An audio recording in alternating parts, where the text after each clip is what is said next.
ইউনূস আলাইহিস সালামের কওমের লোকেরা এসে ডাকতে বলে, ইউনূস কবে কবে গজব আসবে আমারে বলো, আমাদের বলো।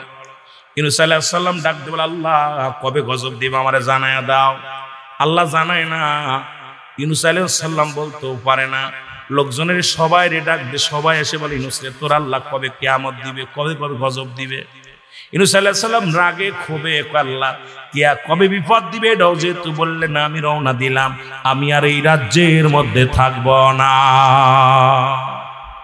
দুই ছেলে বিবি, নিজের চারজন সপরিবারে মনের দুঃখে মনের কষ্ট নিয়ে দেশ ছেড়ে চলে যেতে গেলেন। মুসলমান বাবারা আমার রওনা হয়ে গেলেন। এবার যাইতে যাইতে হঠাৎ দেখে একটা নদী, এই নদীর কিনারায় যে দাঁড়ালেন। দাঁড়ানোর পর মুসলমান বড় সন্তানকে নদীর কিনারায় দাঁড়া করে রাখলেন। দাঁড়া করে বিবির হাত ধরে ছোট সন্তানটারে ঘাড়ের পরে নিয়ে যখন রওনা দিছে, নদী পার হয়ে যাচ্ছিল, হঠাৎ করে কোথা থেকে একটা ঢেউ, বিশাল একটা ঢেউ তুফান আসলেন নদীর মধ্যে। বিবি হাত থেকে ছুটে চলে গেল, কারের ছেলেটাও ছুটে চলে গেল। পিছনে তাকায় দেখে বড় ছেলেটারে বাঘে ধরে নিয়ে গেছে। বাঘ আসিয়া বনতে বই থেকে একটা বাঘ এসে গাড্ডা ধরে নিয়ে চলে গেছে। ইউনূস আলাইহিস সালাম এবার যখন একাকার হয়ে গেলেন, দেখে ছেলে মেয়ে কেউ পাশে নাই। উনি নদী পার হয়ে চলে গেল, জোরে জোরে চিল্লায় বল আল্লাহু আকবার। একটু বুঝায় দিয়ে যায়, যেহেতু আমার কথা এদিকে না, তবুও যেহেতু আলোচনা হঠাৎ করে চলে গেছে এদিকে, একটু যুবকদের বলে যায়, খেয়াল করবেন বাবারা আমার। ইউনূস আলাইহিস সালাম এবার বসে থাকলেন, ক্লান্ত ক্ষুধা অবস্থায় আছে। দেখেন একটা লঞ্চ, এই লঞ্চের ভিতরে মাঝি মাল্লা সব আছে। এইবার উঠলেন, লাফ দিয়ে উঠলেন। ওঠা পর এবার নৌকার মধ্যে যখন ওই লঞ্চ পা নৌকার ভিতরে উঠলেন, ওঠা পর বিশাল তুফান শুরু হয়ে গেল। চারিদিক থেকে আবার তুফান শুরু হয়ে গেল। এবার মাঝি ডাকতে বলে, তোমাদের মধ্যে কে রবে তোমার মালিকরে ফাঁকি দিয়া মালিকরে না জানা চলে আইছো, তোমরা বলো। অনেক গোলাম আছের মধ্যে নিশ্চিত তার মালিকরে ঠগাইছো, মালিকের অনুমতি ছাড়া আইছো। কে মালিকের অনুমতি ছাড়াই লঞ্চের মধ্যে আসো বলো। ইউনূস আলাইহিস সালাম ডাকতে বলে, ভাই কেউ আছি না, আমি ইউনূস, আমি এসেছি বড় মুরব্বী মানুষ, দাড়িওয়ালা টুপিওয়ালা। যখন বলতে কেউ তার মালিকরে ফাঁকি দেয় নাই, মালিকের অনুমতি ছাড়া আসে নাই, একমাত্র আমি আমার মালিকের অনুমতি ছাড়া আসি। আমারে তোমরা ফেলে দাও, নদীর মধ্যে ফেলে দাও। যাদের লোকজন দেখে এই লোকটারে ফেলবো কেমনে, এই লোকটা এত ভদ্র মানুষ, দাড়িওয়ালা টুপিওয়ালা, এত সুন্দর নূরের চেহারা, এই লোকটা বারবার বলতে শুনি মালিকের ফাঁকি দিছে। এই লোকটা ফাঁকি দিতে পারে না, এই লোকটা কোনোদিন ফাঁকি দিতে পারে না, এই লোকটা নিশ্চিত একজন আল্লাহওয়ালা। এবার কি করলেন ইউনূস আলাইহিস সালাম, একবার নয় দুবার নয় তিনবার বললেন, আমাকে তোমরা ফেলে দাও। তখন জাহাজের লোকেরা লটারি করলেন, যেহেতু বারবার বলতেছেন দেখা যাক লটারি করা হোক। এবার লটারিতে একবার নয় দুবার নয় তিনবার হযরত ইউনূস আলাইহিস সালামের নামটা উঠলেন। কয়বার উঠলেন? তিনবারই উঠলেন ইউনূস আলাইহিস সালামের নাম। এই নামটা দেখে জাহাজের নাবিক বললেন, এখন যেহেতু নামটা উঠছে, ইউনূস আলাইহিস সালামকে ফেলে দাও পানির মধ্যে। জোরে বলো আল্লাহু আকবার। এ মুসলমান, কত কষ্ট আল্লাহর নবীরা করেছে, সাহাবীরা করেছে, তাবেঈরা করেছে, আল্লাহর ওলিগণ করেছে। আজকে ফুলতুলি মাসলাদের মুরিদ হয়েছো, এই মাসলাদের মুরিদ হয়েছো, আশেক তোমরা শোনো, উনিও কম কষ্ট করে নাই। এশিয়া মহাদেশের মধ্যে কোরআন তেলাওয়াতের জন্য, এই সহি শুদ্ধ তেলাওয়াতে কোরআন কারীম, এটা মুসলমান এশিয়া মহাদেশের মধ্যে বিখ্যাত হয়েছে, যিনি তিলে তিলে এই পর্যন্ত গেছে। জোরে বলেন ঠিক কিনা? আমার ভাইরা, আমার বন্ধুরা, আমার গভীর মনোযোগ। এবার ইউনূস আলাইহিস সালামকে যখন পানির মধ্যে ফেলে দিলেন, ফেলার সঙ্গে সঙ্গে একটা মাছে এসে হযরত ইউনূস আলাইহিস সালামকে খেয়ে ফেললেন। কোন কোন কিতাবের মধ্যে আছে ওই মাছটাকে আর একটা মাছে খেয়ে ফেললেন। বিশাল বড় মাছ আসলেন, আর মাছের পেটে যাইয়া ইউনূস আলাইহিস সালাম পড়েন, লা ইলাহা ইল্লা আনতা সুবহানাকা ইন্নী কুনতু মিনাজ জালিমিন। এই আদম যেমন বলেছিল, রব্বানা জালামনা, আমার আল্লাহ আমি জালিমদের অন্তর্ভুক্ত কিছু, আমারে ক্ষমা করে দাও। ইউনূস আলাইহিস সালাম বলে, আল্লাহ আমিও জালিমদের অন্তর্ভুক্ত কিছু, আমারে তুমি জালিমদের জালিমিন আমি জালিমদের অন্তর্ভুক্ত গেছি, আমারে ক্ষমা করে দাও। অ্যারিস্টটল সক্রেটিস বই লেখা পর বলে, নো দাই সেল, নিজেকে নিজে চেনো, মানেরা ফন্নফস, নিজের নফসকে চিনো, কলবু সালিম, আত্মারে পরিশুদ্ধ করো। আর আমার দেশের মৌলবীরা খালি পরের চেনে, খালি অন্যের চেনে, নিজেরা চিনতে পারে না। তুমি মৌলবী কেন দুনিয়ার মধ্যে, তুমি কেন, তোমারে কেন পাঠালো, পাঠানোর হাকিকতটা কি? তুমি সেই রবকে চিনতে পারলে না, সেই রব্বে কারিমের অনুকরণ করতে পারলে না, সারা দিন রাত শুধু পরের পিছে লেগে থাকলা। একবার তুমি অ্যারিস্টটল সক্রেটিসের বই না পড়ে, আমার ভাই বড় ঈদ এখন ভার্সিটিতে লেখাপড়া করছে, আমার ভাইয়েরা যারা বিশ্ববিদ্যালয়ে পড়েছে, হ্যাঁ মুসলমান, যার কিতাব না পড়লে, যার সক্রেটিসের বই না পড়লে ইঞ্জিনিয়ার হওয়া যায় না, কবি হওয়া যায় না, দার্শনিক হওয়া যায় না। ওনার বইয়ের ভিতরে লেখলেন, নো দাই সেল, নিজেকে নিজে চিনতে হবে, নিজেকে নিজে চিনতে হবে, অন্যকে নয়। আর আমার দেশের সবাই খালি পরের পিছে পিছে লাগি, নিজের দিকে একবার খেয়াল করি না। বড় কষ্ট হয়, বড় কষ্ট লাগে। কবে যে নিজেরে নিজে চিনা শিখবো, কবে যে নিজেরে নিজে চিনা শিখবো, কবে কবে আমি আপনি ভালো হব, এই চিন্তা করি সব সময় বসে। আল্লাহ নিজেরে তুমি গুনাহগার বানাইয়া, এ মুসলমান একবার ভেবে দেখো, গবেষণা করো, এই দুনিয়ার সবকিছু তোমার পরিষ্কার হয়ে যাবে সামনে। জোরে বলেন ঠিক কিনা?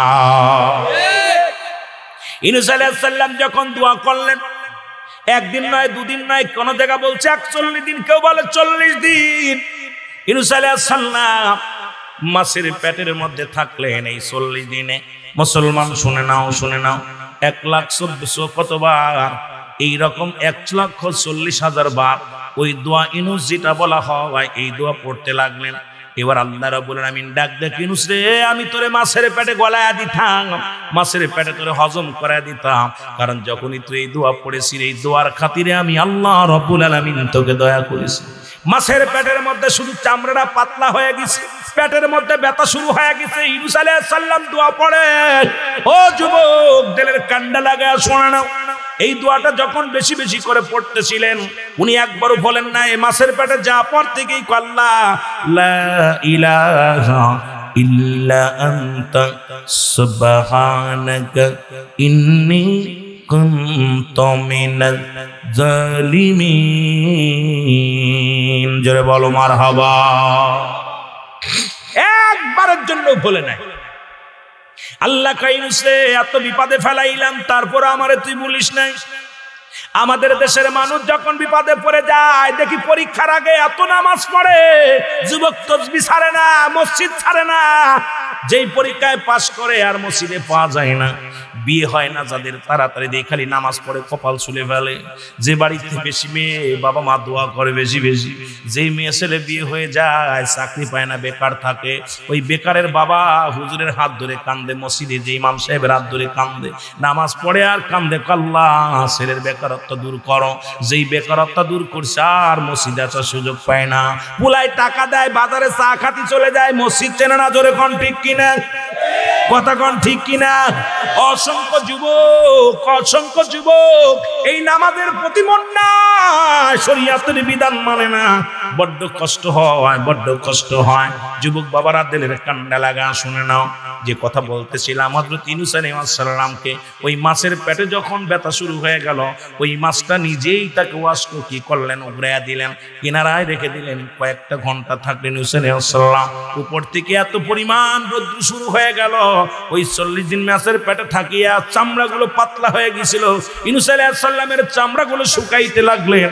আর নবী, আল্লাহর নবী চোখের পানি ছেড়ে কাঁদতেছিলেন, রব্বি কারীম, আমি জুলুম করেছি, আমি বড় অন্যায় করেছি, আমার তুমি মাফ করে দাও। আবার আল্লাহ রাব্বুল আলামিন দয়া হলেন ইউনূস আলাইহিস সালামের উপরে।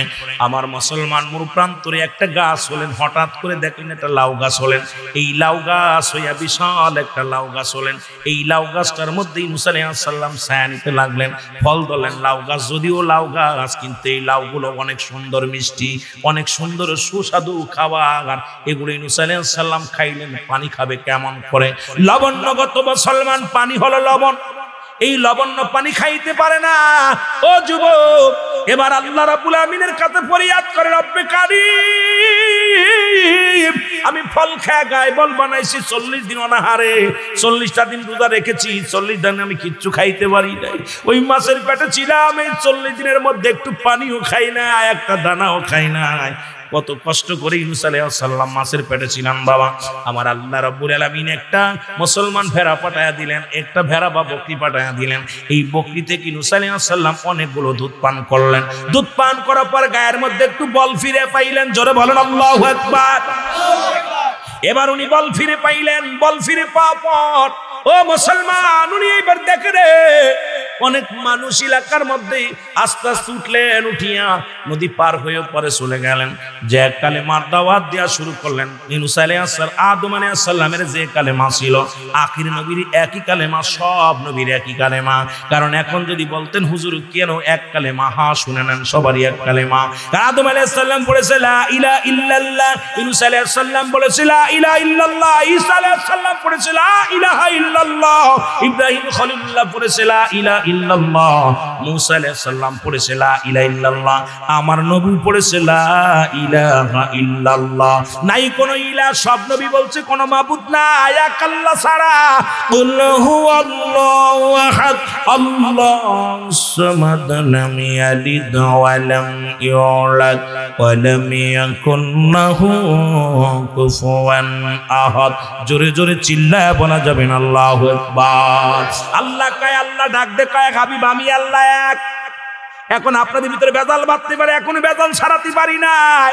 বলতে পারেন হুজুর সব নবীর কালেমা কেমনে এক হয়? সবাই বলেছে, আদম নবী বলছে আল্লাহ এক। কে বলেছে? আল্লাহ বলেছে, আদম বলে লা ইলাহা নাই কোন ইলাহা ইল্লাল্লাহু এক আল্লাহ ছাড়া। আদম শফিউল্লাহ, আমি আদম আলাইহিস সালাম আল্লাহর পয়গম্বর, ইব্রাহিম খলিলুল্লাহ, ঈসা রূহুল্লাহ, মূসা কালিমুল্লাহ, আর আমার নবী কইছে মুহাম্মাদুর রাসূলুল্লাহ। ক্লিয়ার কথা বলেন, ক্লিয়ার? সবারই কিন্তু একই কালেমা ছিল, ঠিক কি না? ঠিক কি না?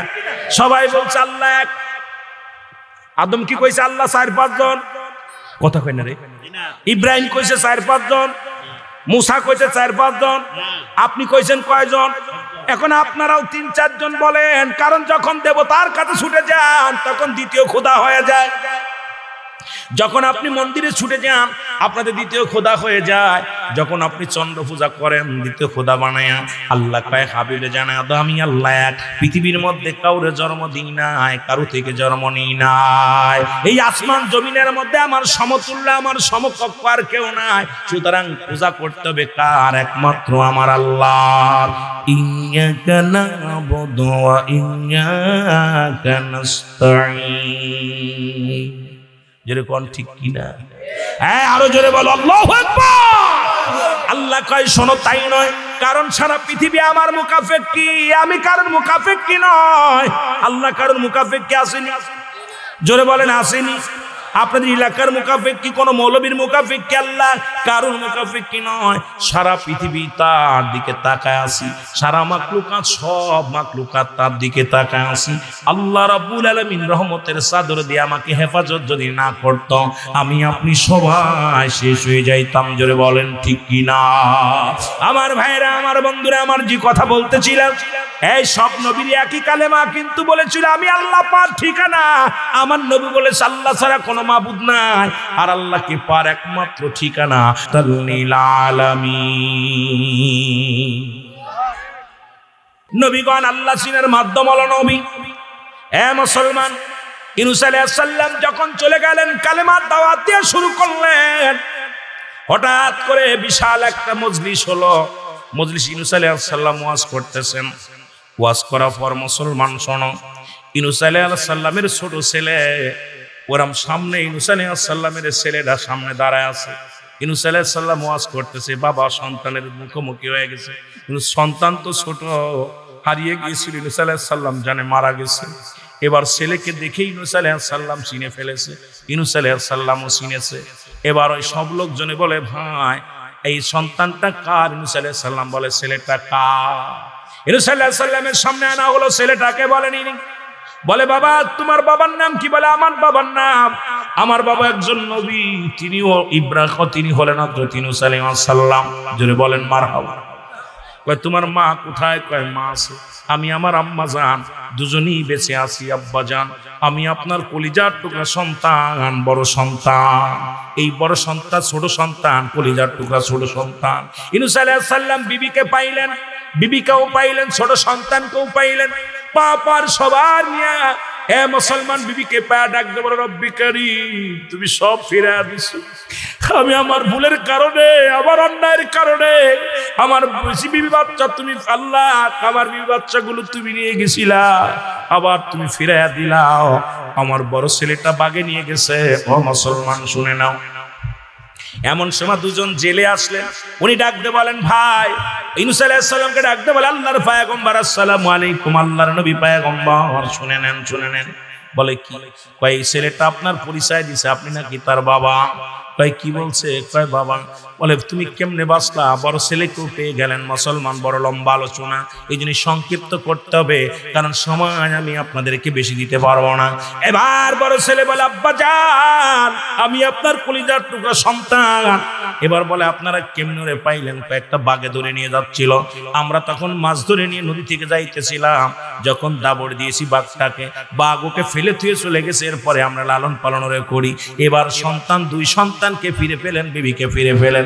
ইউনূস আলাইহিস সালাম বলে, আমি আর এই রাজ্যে নয়, ওই মানুষের, আমি ওই মানুষের অত্যাচার, মানুষের ওই কষ্ট দেয়, এদের এই নির্যাতনে আমি চলে আসছি দেশ ছেড়ে। আর নয়, আর নয়, আমি যাব আমার দেশে, আমি কালেমার দাওয়াত দিব, ইসলামের দাওয়াত দিব। জোরে জোরে চিল্লায় বলেন মারহাবা। আর একটু জোরে বলেন আল্লাহু আকবার। এ আমার ভাইয়েরা, আমার বন্ধুরা, এই জন্য আমি আপনাদেরকে বলে যাই, যে যেখান থেকে আছেন সেখান থেকে কালেমার দাওয়াত দিবেন। যেখানে যে হালাতে আছেন, ও মুসলমান, যত কষ্টে থাকেন আর সুখে থাকেন, আপনারা দাওয়াত দিবেন। কার দাওয়াত? রাসূলুল্লাহ সত্যের দাওয়াত দিবেন। বলবেন নবীজির প্রেম ভালোবাসা যার অন্তরে যতটুক, তার ঈমান বলতে ততটুক। নবীর প্রেম ভালোবাসা যার অন্তরে নাই, তার ঈমান বলতে কিচ্ছু নাই। নবীজির প্রেম ভালোবাসা যার অন্তরে যতটুক, তার ঈমান বলতে ততটুক। জোরে বলেন ঠিক কি না? জীবনে কত গুনাহ করলাম। পৃথিবীর মধ্যে আসার একটা সিরিয়াল আছে, যার কোনো সিরিয়াল নাই। কত মানুষ প্রতিনিয়ত, প্রতিদিন, সেকেন্ডে সেকেন্ডে, মিনিটে মিনিটে পৃথিবীর বুক থেকে হাজার হাজার মানুষ দুনিয়া থেকে বিদায় নিতেছেন, আবার হাজার হাজার মানুষ দুনিয়ার মধ্যে আগমন করতেছেন। কোনো সিরিয়াল নাই, কে কখন চলে যাবে। বাবা জিন্দা, সন্তান দুনিয়ার মধ্যে নাই। আসা পর কয়েকটা ছেলে, হুজুর, হুজুর আমার আব্বা জান নাই। অনেকে বলেছে, হুজুর আমার মা নাই। মিশু যেমন বলেছে, হুজুর আমার আব্বা জান নাই। দুনিয়ার মানুষ এই রকম, কে যেন বাবারে হারাইছে, কে যেন মারে হারাইছে। আবার অনেকে সন্তানের লাশ কবরে দাফন করেছে। বাবা দুনিয়ার মধ্যে জিন্দা আছে। রব্বি কারীম, আজকের এই মাহফিলের খাতিরে আল্লাহ আমাদের সকলের গুনাহগুলো তুমি মাফ করে দিও। জোরে বলো না আমিন। যে কথা বলতেছিলাম, শোনো নাও মুসলমান, শোনো গো।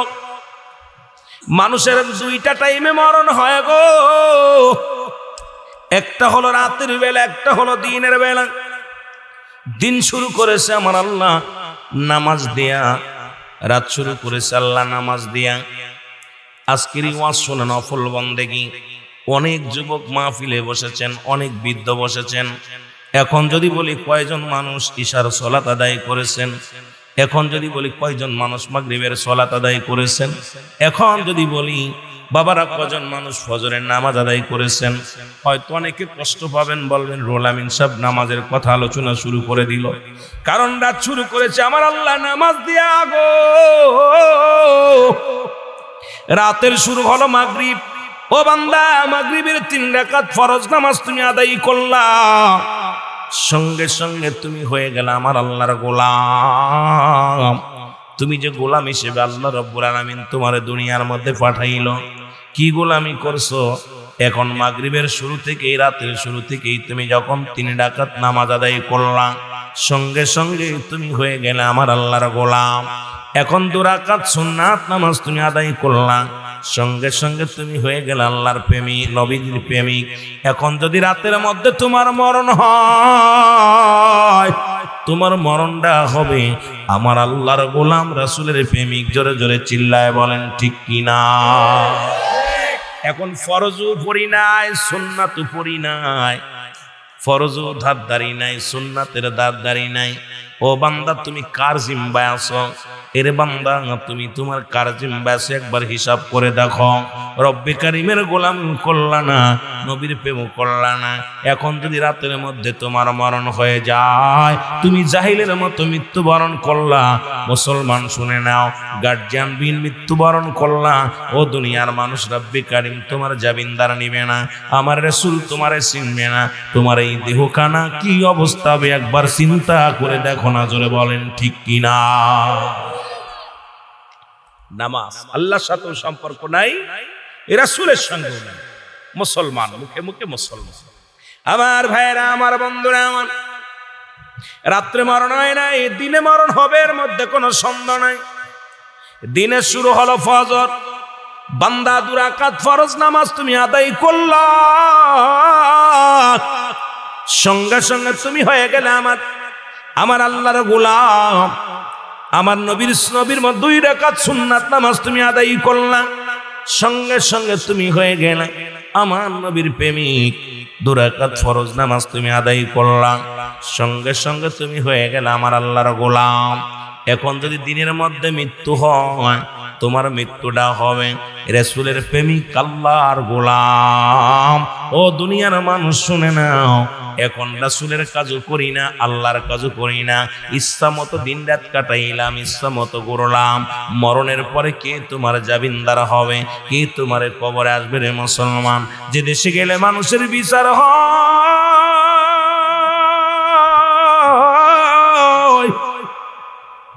যে দেশে গেলে মানুষের হিসাব হয়, যে দেশে গেলে মানুষ আর কোনোদিন ফিরে আসে না, আমরা সেই দেশের যাত্রী। জোরে জোরে বলেন ঠিক কিনা? রাসূলুল্লাহর উপরে একবার কোন ব্যক্তি যদি একবার দুরূদ পড়ে গো, 10টা আমলনামা তার আমলনামায় লেখা হয়। জোরে বলেন মারহাবা। কয়টা? জোরে বলেন কয়টা? রাসূলের উপরে যদি কোনো ব্যক্তি একবার দুরূদ পড়ে, 10টা গুনাহ আল্লাহ মাফ করে দেয়। জোরে বলা যাবে না সুবহানাল্লাহ? রাসূলুল্লাহর উপরে যদি কোনো ব্যক্তি একবার দুরূদ পড়ে গো, রব্বে কারিম খুশি হইয়া 10টা পুরস্কার দিবে ইয়াউমাল কিয়ামতের ময়দানে। নবীর উপরে দুরূদ পড়লে খুশি হয় আমার আল্লাহ, নবীর উপরে দুরূদ পড়লে খুশি হয় ফেরেশতারা, নবীর উপরে দুরূদ পড়লে খুশি হয় মুসলমান, নবী নিজেই খুশি হয়। এই যে কাজ করলে আমি আপনাদের কাছে জানতে চাই, এর মুসলমান নবীর দুরূদ পড়লে আল্লাহ খুশি হয়। বর্তমান যুগের কিছু আলেম বেদার হয়, আমি আপনাদের কাছে জানতে চাই, আল্লাহরে খুশি করবেন না আলেমরে খুশি করবেন? তাও দেখি আসতে রে বাবা, কোন দিক থেকে কোন দিকে আলোচনা যায়। আমাকে বলছে হুজুর একটু কারবালার ওয়াজ করবেন। ওদিকে যাওয়ার আগে আপনাদের একটু গুরুত্বপূর্ণ কয়েকটা কথা বলে যায়। যে কাজ করলে নবী খুশি হয়, সেই কাজ করলে আমি মাওলানা বেজার হই। আমারে বেজার করবেন না, নবীরে বেজার করবেন। বর্তমান যুগের কিছু আলেমরা বেজার হয়, আমি আপনাদের কাছে জানতে চাই, নবীরে খুশি করবেন না আলেমরে খুশি করবেন? আরো যদি বলেন, নবীরে খুশি করতে হবে। আলেম বেজার হইলে ভালো লাগে না, চলে যাও, চাকরির দরকার নাই, ইমামতি ছেড়ে দাও, মৌলবীগিরি ছেড়ে দাও, দরকার নাই তোমার। কিন্তু তোমার কারণে আমার নবীরে কষ্ট দিতে পারি না, দুরূদ পড়ে নবীরে খুশি করতে চাই কি চাই না? এখন যদি বলে হুজুর এই দুরূদ তো নাই, কোন দুরূদ নাই? ও আলেমরা, একটা যারা তাবলিগ জামাত করেন, তাবলিগের ভাইয়েরা, একখানা কিতাব আছে মুসলমান কিতাবের নাম হলো ফাযায়েলে দুরূদ। শুধু দুরুদের ফজিলাত নিয়ে একটা কিতাব লেখছে। জোরে বলেন ঠিক কিনা? কিতাবের নাম কি? কতক্ষণ নাম কি? ফাযায়েলে দুরূদ।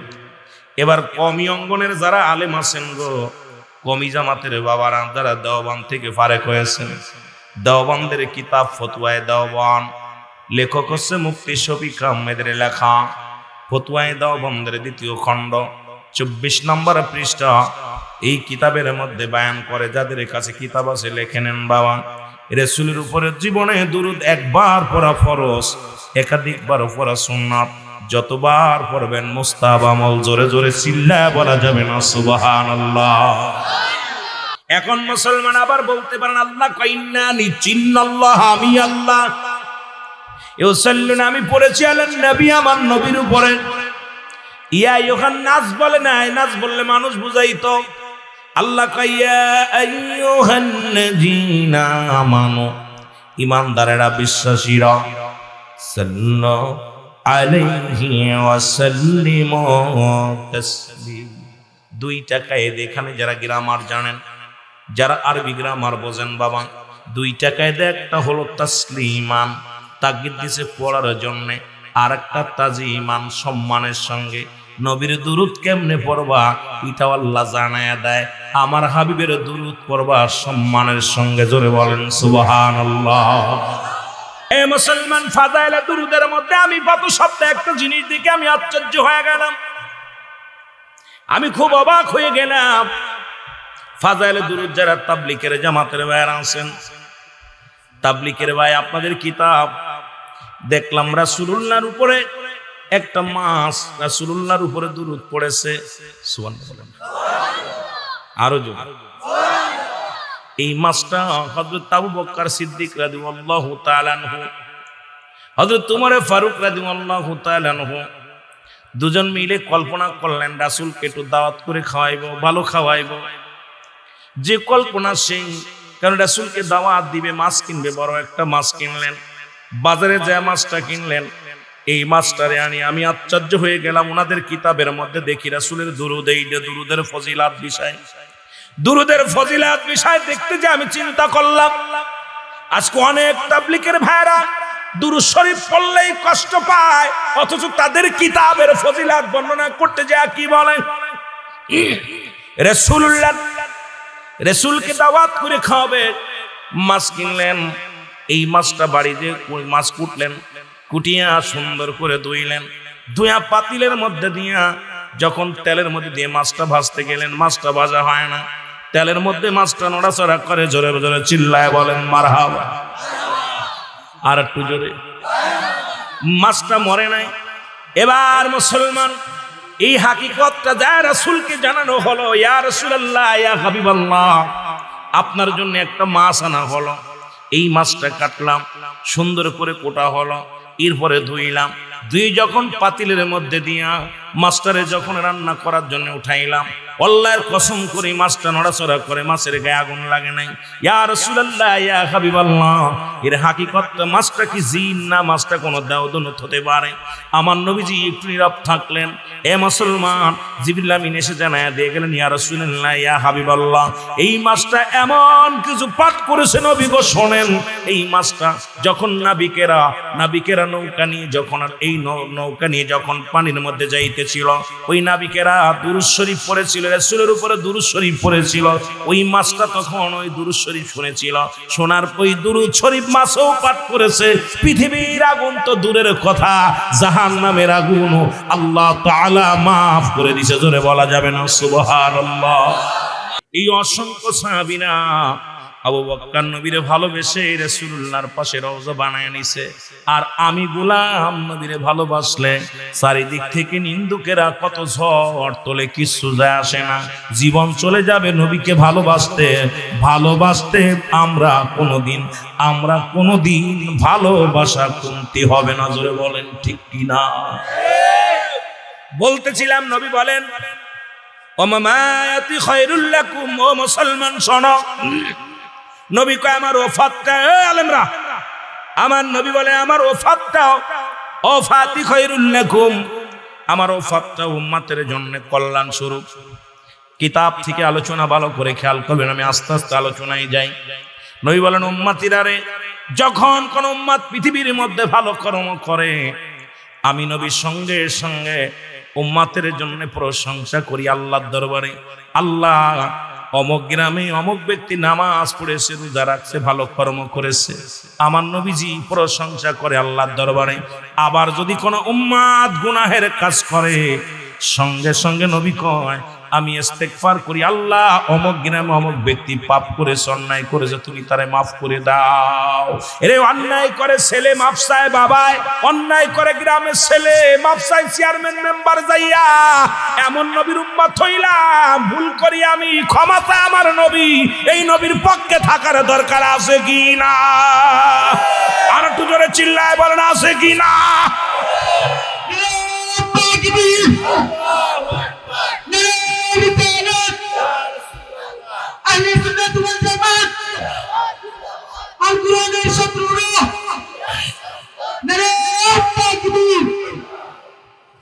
বুঝলে তাহিরি ভাইয়ের একটা কথা, বুঝলে বুঝপাতা, না বুঝলে তেজপাতা।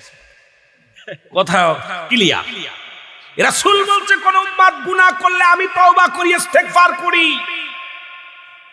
ইউনূস আলাইহিস সালাম বিপদে পড়ে গেলেন, আদম আলাইহিস সালাম যেমন দোয়া করলেন, ইউনূস আলাইহিস সালাম, ও মুসলমান শোনো, উনি যখন কওমেদেরকে বুঝাইতেছিলেন, একটু কথা বলে যাই, কওমের লোকেরা কোন রকম জিনা, ব্যভিচার, লুট তারা শুরু করলেন।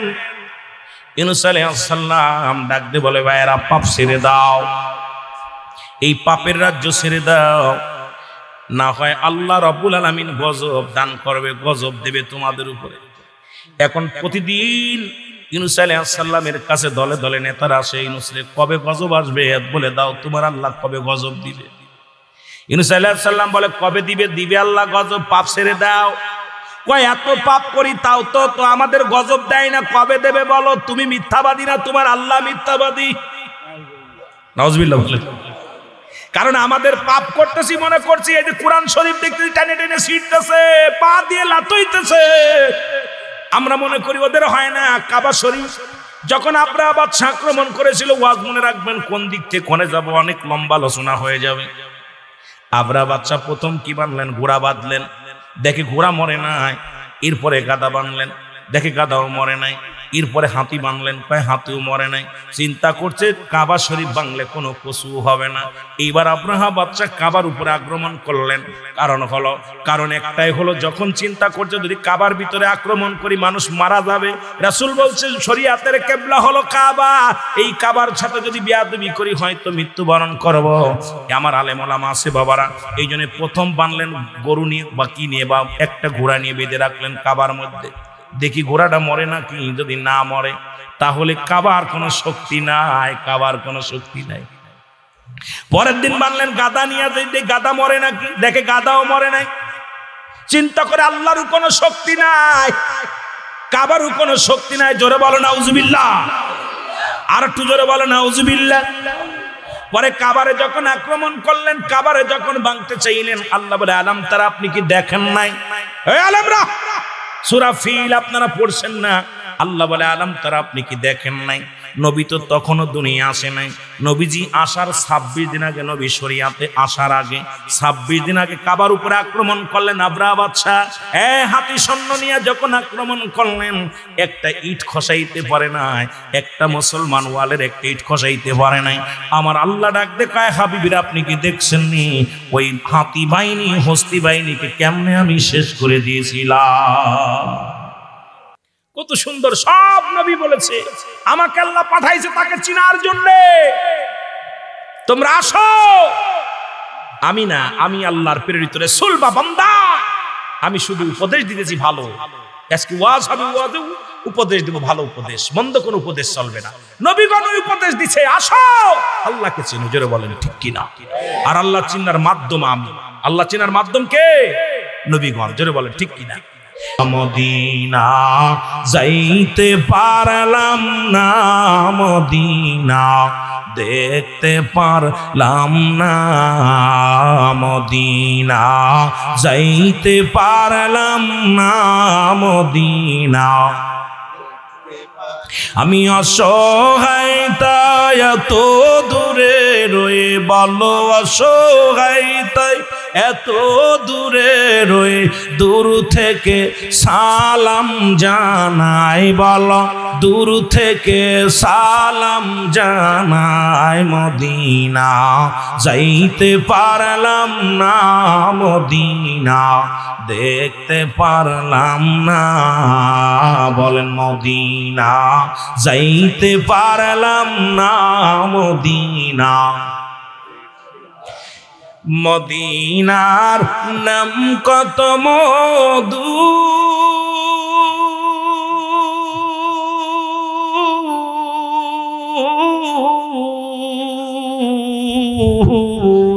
মদিনা আর যে কত দূর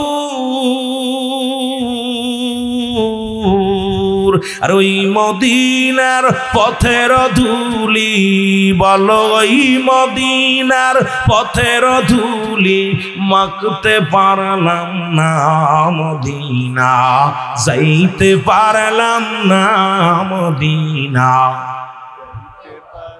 আর যদি বলেন মদিনা যাইতে পারলাম না মদিনা আমি অসহায় তাই এত দূরে রয়ে বলো অসহায় তাই এত দূরে রয়ে দূর থেকে সালাম জানাই বলো দূর থেকে সালাম জানাই মদিনা যাইতে পারলাম না মদিনা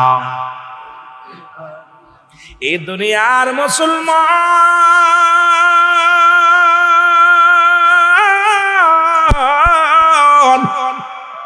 যেহেতু আমাকে মাহফিল কমিটির ভাইরা বলেছিল কারবালার আলোচনা করতে গো আমি যে আলোচনার মধ্যে গেলাম অনেক লম্বা করে ফেলেছি বাবা সঙ্গীত বলার সময় নাই ওয়াজ করে তো সময় পাই না চা খাওয়ার সময় পাই না কারণ কথা বলতে যাইয়া ফাঁকি দেওয়া সম্ভব নয় কথা বলতে যায় অনেক কথা চলে আসে বাবার এখানে দুইটা জিনিস পাওয়া যায় একটা হচ্ছে রহমত একটা হলো গজব আমরা রহমত নিতে চাই না গজব নিতে চাই জোরে বলেন কি নিতে চাই রহমত নিতে চাই আল্লাহর নবী ডাক দিয়ে বলেন হাসান হুসাইন আমার আমি নবী হাসান হুসাইনের গো যারা হাসান হুসাইনকে ভালোবাসবে আমি নবীকে ভালোবাসা হয়ে যাবে জোরে জোরে চিল্লায় বলা যাবে না মারহাবা এখন আমার দেশে বিষাদ সিন্দুর পড়িয়া মীর মোশাররফের হোসেনের লেখা বিষাদ সিন্দুর হায়ের অর্থ এই কিতাবগুলো বইগুলো পড়ে পড়ে এমন কিছু ফতোয়া দিয়েছি কারবালার মুসলমান আমি কারবালার মূল কাহিনীটুকু আমি আপনাদেরকে বলে যাব